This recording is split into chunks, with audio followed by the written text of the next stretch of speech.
किया, मेरे बिना ये नहीं हो सकता है। केवल मनुष्य नहीं, बड़े बड़े ऋषियों में भी अभिमान रहता है। जब तक स्वस्वरूप को आप नहीं पहचानेंगे तब तक कुछ ना कुछ अभिमान पड़ा रहता है, ये नियम है। सबसे बड़े है तपस्वी माना जाता है शुक्राचार्य को। गीता में देखिए विभूति में भगवान ने उनका नाम गिना है, शुक्राचार्य मय होकर के। वो शुक्राचार्य क्या करते थे? अपने तपोबल के द्वारा बड़े बड़े राक्षसों को उत्पन्न करते थे। इतने बड़े तपस्वी थे, तपस्वी में श्रेष्ठ माना जाता है। और राक्षसों को उत्पन्न करके देवताओं की तरफ भेज देते थे युद्ध के लिए, क्योंकि देवता उनके शत्रु है ना, विष्णु उनके शत्रु है। तो माँ गंगा ने जाके उनको समझा दिया, बेटा ये तो क्या कर रहे हो, आप जैसा तपस्वी है ही नहीं, इतने बड़े तपस्वी हो, आपकी तपस्शक्ति व्यर्थ मत करो। देखिए केवल कोई भी शक्ति हो, धन हो, कुछ भी हो, वस्तु है सदुपयोग करने के लिए, दुरुपयोग करने के लिए नहीं। कोई भी चीज दुरुपयोग यदि करेंगे वही बाद में आपको धोखा देंगे। यहीं दे सकते हैं, नहीं तो अगले जन्म में अवश्य देंगे, ये निश्चय।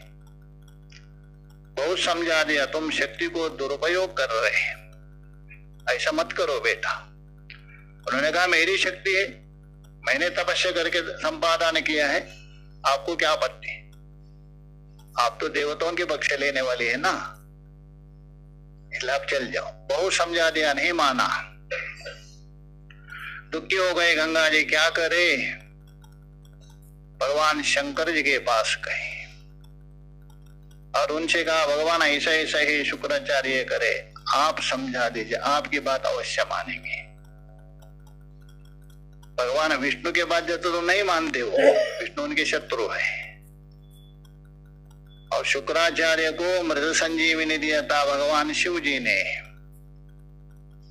इसलिए शुक्राचार्य है ना एक प्रकार से भगवान शंकर जी का पुत्र भी माना जाता है। यद्यपि वो उनका पुत्र है, मृग ऋषि का है। सप्तर्षि में एक मृग ऋषि आता है, उनका पुत्र है, किंतु शंकर जी का भी पुत्र है। शंकर जी ने उनको निकाल दिया था एक बार। वो मृत संजीवनी है ना, दुरुपयोग किया बहुत, शंकर जी को आया गुस्सा, इसी का खा लिया पूरा। बाद में गंगा जी ने और माँ दुर्गा ने बचा दिया था उनको, नहीं तो जला ही देते उनको। इसलिए एक प्रकार से पुत्र है उनके। तो शंकर जी पहुंच गए, उनको देखकर प्रणाम किया। उन्होंने समझा दिया, देखो शुक्राचार्य तुम तो बहुत बड़े तपस्वी हो, और ये जो शक्ति है दुरुपयोग मत करो। उन्होंने कहा भगवान मैं तपस्या करके प्राप्त कर रहा हूं, उसके मैं तो असुरों की तरफ से ले रहा हूं। तो वो तो नहीं, उन्होंने कहा दोनों में थोड़ा बातचीत हो गई। भगवान ने कहा देखो ये शक्ति किसी की नहीं होती, परमात्मा की है। कोई व्यक्ति साधना करता है, उसके अंदर कुछ प्रकट हो जाती है, भगवान उसको प्रदान करते हैं। धन भी वैसा है, किसी का नहीं है। लक्ष्मी सदा भगवान विष्णु की ही रहेगी और किसकी होगी नहीं, ना होने वाली। किंतु कोई पुण्य करता है जन्म जन्मांतर में, उसके फल स्वरूप से लक्ष्मी का एक दूसरा स्वरूप, जड़ स्वरूप उसके पास भेज देते, वैसे ही भगवान शक्ति देते हैं। इसलिए दुरुपयोग मत करो। किंतु जहां व्यक्ति के अंदर जो अभिमान होता है ना, थोड़ा जल्दी मानता नहीं है, अरे मैं ही मतलब मेरी शक्ति, भगवान मैंने तपस्या किया है, भगवान ने समझा तेरी शक्ति नहीं है। तो भगवान ने कहा अच्छा आपकी शक्ति यदि है, जिसे जो हवन करते हैं ना उसको बोलते सुरवा कहते हैं, सुरव, तो उसको उठाओ। उन्होंने कहा भगवान इसको उठाएंगे नहीं, मैं हवन करूंगा। करो हवन करो। उसको उठा दिया, घी भर के भगवान ने शक्ति खींच लिया।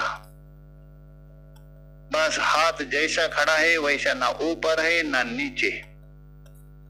बोलो करो हवन करो ना, क्यों नहीं कर रहे हो, आपकी शक्ति है ना, करो।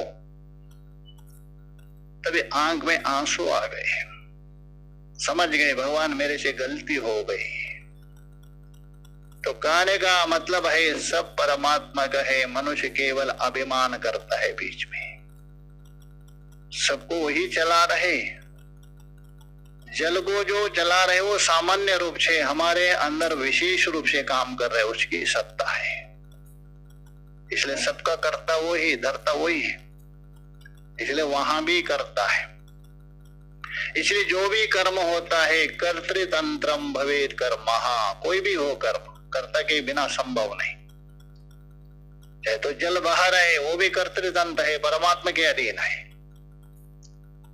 हवा चल रही है उसमें भी कर्म हो रहे, वो परमात्मा चला रहे। बिना कर्ता से कोई कर्म नहीं हो सकता, संभव नहीं है। और कर्म तंत्रम शुभाशुभम, शुभाशुभ का मतलब पुण्य और जो पाप, ये है कर्म के अधीन है। आपने यदि कर्म किया हो, अच्छा कर्म किया हो, आपको पुण्य मिलेगा, पाप कर्म किया हो तो पाप मिलेगा। इसलिए किसी ने कहा पुण्यस्य फलमिच्छन्ति, हर एक व्यक्ति चाहता है पुण्य का फल, हर एक व्यक्ति चाहता है, किंतु पुण्य नहीं करते।